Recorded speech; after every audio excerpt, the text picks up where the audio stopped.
Sa halos 3 dekadang pamamasada ni Tatay Fernando, bihira lang na makapag-uwi siya ng 1,000 kada araw. Kaya malaking dagok pa raw sa kanya ang karagdagang taas presyo sa produktong petrolyo.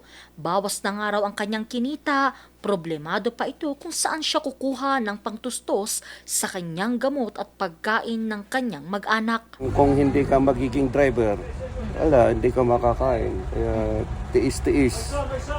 Tiis na lang. Kung may pamilya ka na kung tatatlo lang kayo sa bahay, kulang talaga. Kulang na kulang.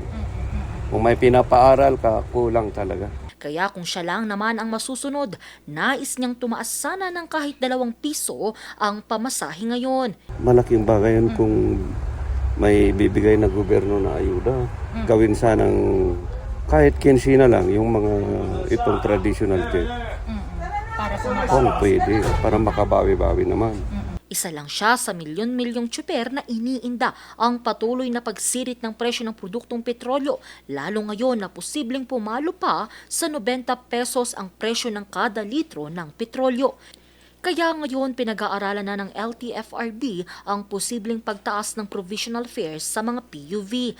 Lalo pat patuloy pa rin ang krisis na nararanasan ngayon sa gitnang silangan. Ayon kay DOTR Acting Secretary Banoy Lopez, inaayos na nila ang mga dokumento kaugnay sa pamamahagi ng fuel subsidy para sa mga PUV operators sa oras na umabot sa $80 ang presyo ng kada bariles ng langis. Kung sa akin, ma'am, sapat na yung 13 pesos, ma'am, kasi kami na empleyado dito sa Baguio is minimum lang din naman po ang kinikita namin. Kaya kapag tumaas na yung pamasahe ulit, medyo kailangan din namin ng increase ng sahod din po. Pero ayon kay Pangulong Ferdinand R. Marcos Jr., sapat pa rin naman daw ang supply ng langis sa bansa. Let me assure everyone that we have sufficient supply of oil.